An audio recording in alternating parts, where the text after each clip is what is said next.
with us on the election news track. We want to focus now on the big BJP manifesto release this morning. The BJP going out, putting out their set of promises for the next 5 years.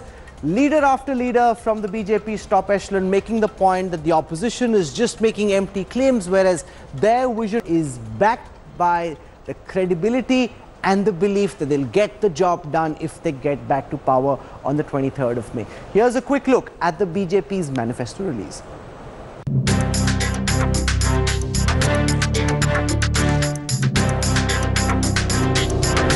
BJP's pledge for 2019. The Sankalp Patra, unveiled by Prime Minister Narendra Modi and the chief of BJP's manifesto panel, Rajnath Singh. The 48-page manifesto is high on Vikas, nationalism and populism, promising to make India a developed country by 2047. An ambitious target of a mammoth 1 lakh crore rupees has been earmarked for the infra sector in the next 5 years. BJP also pledged to extend 6,000 rupees annual payment to all farmers and loans of 1 lakh rupees at 0% interest, apart from doubling farm income by 2022. The BJP has also promised to provide Pakka houses for all Indians by 2022.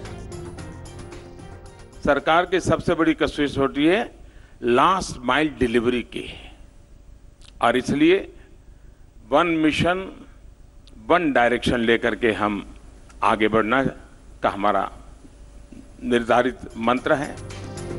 On the nationalism plank, BJP promised to scrap Jammu and Kashmir's special status under Article 370 and pledging no compromise on terror. But BJP relegated the contentious Ram Temple issue to the 38th page of its manifesto, while promising to back construction of Mandir at Ayodhya. The BJP has played it safe with this manifesto. The party has chosen to keep its promises within the ambit of plausibility without pushing the boundaries of what is realistically achievable. But the opposition is still not impressed. They're calling it a Jumla Patra and questioning why has the BJP steered clear of talking about alleged failed experiments like demonetization and the promise of 10 crore jobs for the youth. Polami Saha in Delhi for India Today. So what are the differences in the promises being made by the Bharatiya Janata Party and the Congress? Let's take you through a comparison between what Narendra Modi and the BJP are promising on the one side with what the Congress is promising on the other, to try and make sense of how the two political parties are positioning themselves in this big battle in 2019.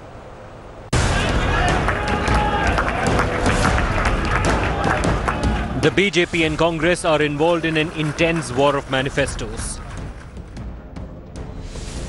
This manifesto, in a season of manifestos, is not prepared with a tukade mindset. It's not even prepared with an Ivy League mindset.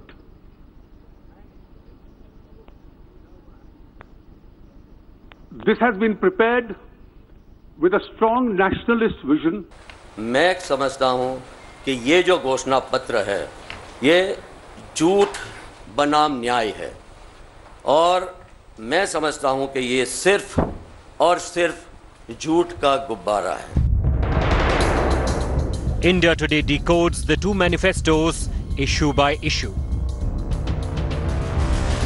If the Congress's USP is Nyay, or 72,000 per annum for the poorest 20% population, the BJP counters it with a promise of 6,000 per year income support for all farmers apart from interest-free loans and pension.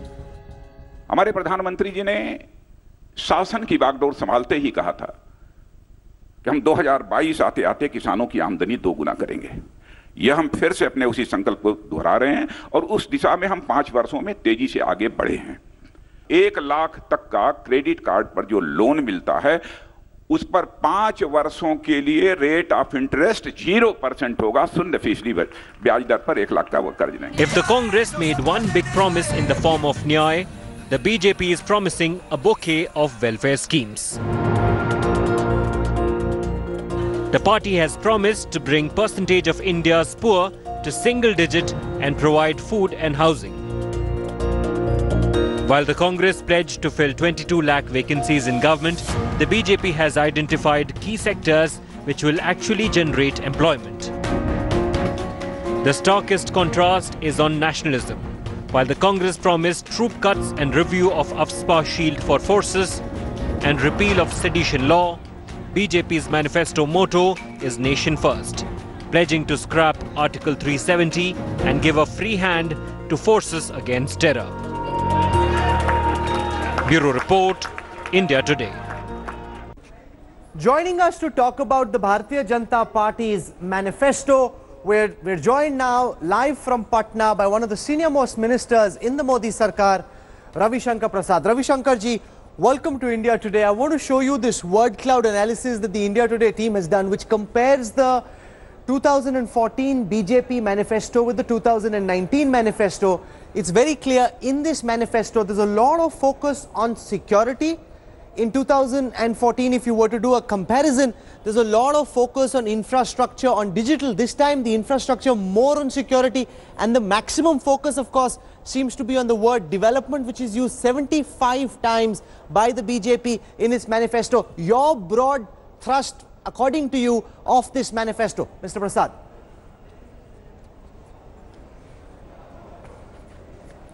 What's your problem with the word development, Rahul? There's no problem, sir. I'm just counting. Oh, absolutely not. I'm just telling you what the thrust is. You must understand there is a basic... Sir. First of all, why national security is important? If in spite of a very conclusive demonstration of the firepower of the armed forces and the Air Force, if people will seek proof, when the whole world is not seeking proof, if you will make utterances designed to compromise the inner strength and courage of the armed forces, naturally, national security will become a big issue. And therefore, we have focused on infrastructure for the security, in more and more products for the armed forces, and tough war against terrorism, because those issues have become very relevant in the wake of Pulwama, in the wake of Balakot, and in the wake of the very irresponsible utterances made by opposition leaders and the parties. Okay, that's the first thing I have to say. Second, Indian economy today has grown very fast. Now we have to take the trajectory to a great higher level. Therefore, we say 25 lakh crore investment for agriculture and again 100 lakh crore investment for infrastructure. I am very pleased with the startup movement, which I am heading as an IT minister. Today, India has become the second biggest startup movement in the world. We have said 50 lakh will be available again for a startup free of any security. Plus for farmers, you have seen 1 lakh rupees without any interest, etc. If you see in totality, it is really the agenda for New India, which you have called the Sankalp Patra. That's how we see it. If I do a comparison between the Congress Manifesto and the Bharatiya Janata Party's manifesto, and we'll have that on our screen right now for the minister, the Congress can say our manifesto focuses a lot on rights. There's a lot of focus on rights over there. There's also much more focus in the Congress Manifesto on education. Education used 51 times, the word rights used 37 times. Remember, education was used only 35 times in the BJP's manifesto, and rights also not featuring in quite the same way. So the Congress can say ours, minister, is a rights-based approach, whereas the BJP is promising much more around infrastructure, which is used 38 times. And that's the difference. The Congress can say ours is a more right-based approach. Your comparison on the differences between the BJP manifesto and the Congress manifesto, Minister.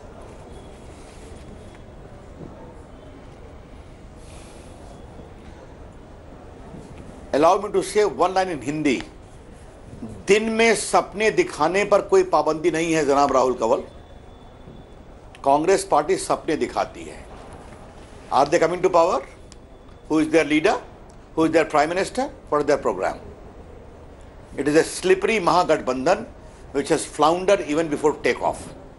People of India know it is election for electing the government of India, and they have Narendra Modi's leadership and the performance. Secondly, most important, if we said Swachh Bharat, we delivered nearly 10 crore rural toilets in 5 years. If we said infrastructure, highest road manufactured, laid down, including rural roads. If we said electricity for the poor, 18,000 villages connected, which Congress has left in our term. If we said Ayushman Bharat, today 5 lakh is available to nearly 50 crore Indians, free of any cost for their health care in any hospital, private or government.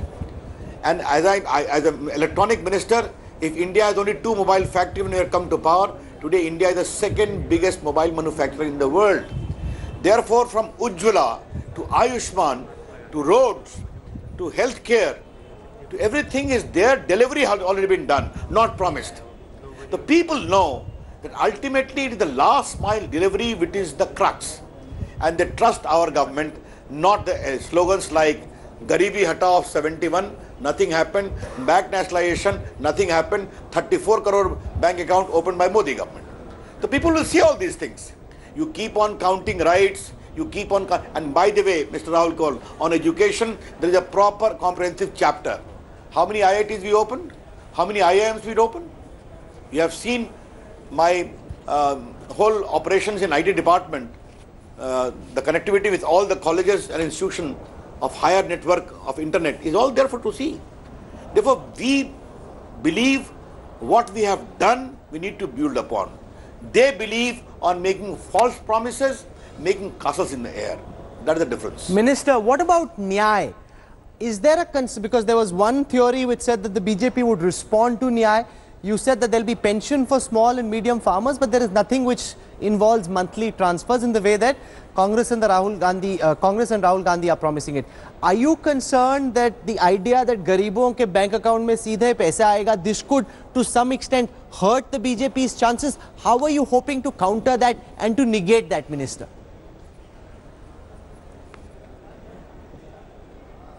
जवाब बहुत simple है जनाब राहुल कंवल।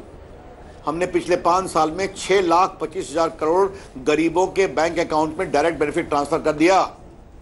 मनरेगा का payment, gas की subsidy, किरासन की subsidy, food subsidy, ये चली गई और हमने 1,10,000 करोड़ रुपए बचाया जो बिचौलिए खा जाया करते थे। The jam Trinity of Jan Dhan, Aadhaar and mobile, 130 crore India, 123 crore Aadhaar, 121 crore mobile, 34 crore bank account of the poor. Therefore, our delivery people have seen in the hills of Northeast and Kashmir and also in the dry land of Rajasthan. Therefore, again I am telling you, the issue is of last mile delivery. When we said we will give 6,000 rupees to every farmer, 5 acre and below, it is being delivered. 2 installments have been done. As regards Congress, has the loan been waived in Madhya Pradesh, in Rajasthan fully, in Karnataka, in Punjab, in Chhattisgarh? Therefore, what are you talking about? दिन में सपने दिखाने पर उनको मुबारक, हमें जनता काम करने वाला देखती है और समझती है कि मोदी की सरकार डिलीवर कर सकती है। ये बेसिक अंतर है। Sir, if I bring out that word cloud analysis once again for the BJP's manifesto in 2019, the one thing that's interesting, sir, is that employment is mentioned only 10 times. Given how much of a priority this is for voters in our country, given that every tracking data suggests that unemployment is the #1 issue, should the BJP have given voters a greater idea of what will be done to generate employment? How are you going to tackle that? Every poll says unemployment is the #1 issue. How is the BJP going to deliver jobs in the next 5 years if you were to get an opportunity to come back to power, Minister?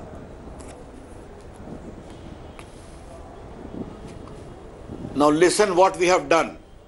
Listen very, very carefully. As plus employment province fund data, about 1 crore plus jobs have been given or not, who have got fresh registration. You only do when you are employed. We have given close to 15 crore plus people Mudra Yojana, 7 lakh crore plus, out of which 4.5 crore are first time entrepreneurs. Have they got employability or not for a livelihood? If economy is going very fast with 7.7% plus, if more roads are being constructed, if more airports are coming about, if your tourism has registered a 40% rise, is employment being created or not? In IT sector, please listen carefully. As per NASSCOM, 6 lakh jobs have been created in the last 5 years. 6 lakh jobs. In the mobile manufacturing, about 6 lakh jobs have been created because of the proliferation of 268 new factories in the last 5 years. Common service centers, which I just talked about digital kiosks, I have raised that number to 3 lakh. About 12 lakh people work there. Now this number comes to how much? Tell me. This number comes to 6, 7 to 8 crore. Again, we are insisting upon digital skilling, upon more entrepreneurship, more self-employment. As I said about the startup movement, India has become the second biggest startup movement. तो राहुल जनाब, ये तो हमने काम कर दिया, आगे और करेंगे. But all will happen only and only when the growth of India rises, which the Congress party never talks about. So unless there is growth, you can't create employment or opportunity. That's the point. Manifesto की तो बात होगी sir. ये बताओ आपका campaign कैसा चल रहा है? You're out in the heat and dust of Patna, Sahib. You're up against shotgun. He's saying khamosh to everyone. How's your campaign coming along, Minister?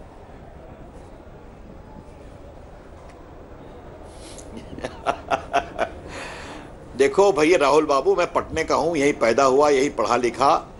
एक साधारण गवर्नमेंट हाई स्कूल से मैंने पढ़ाई की, पटना यूनिवर्सिटी से एमए किया, लॉ किया, JP movement का सिपाही बना, जेल गया, विद्यार्थी परिषद, RSS, professional in the Patna high court, from founders camp two others. You know it very well. The people of Patna know me. But what is important is, people of Patna, Sahib, out of 6 parliament seat Vidhan Sabha, we have got 5. And most of them want Narendra Modi to become Prime Minister again. And they see me as one of their own.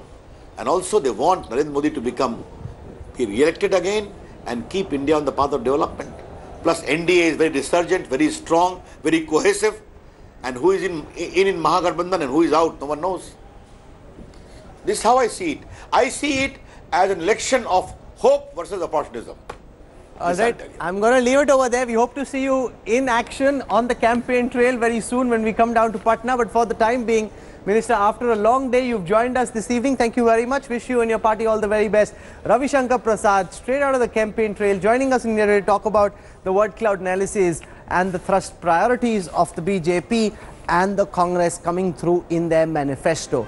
You know, and there's a general sense that people don't really read manifestos, don't bother about what's in them, which netas seem to have. Our data suggests that manifestos are read. At least the key priorities people have an idea about. They like to know what parties are promising, they like to know what's been done, and therefore it's important to engage with this exercise. You can't just sit back and say manifestos don't matter and therefore we won't take it seriously. It's good that it's being taken seriously, and it's good that there's been as extensive a debate around both the BJP and the Congress's manifesto. We're also looking at what the other parties are saying. Thanks for watching the video.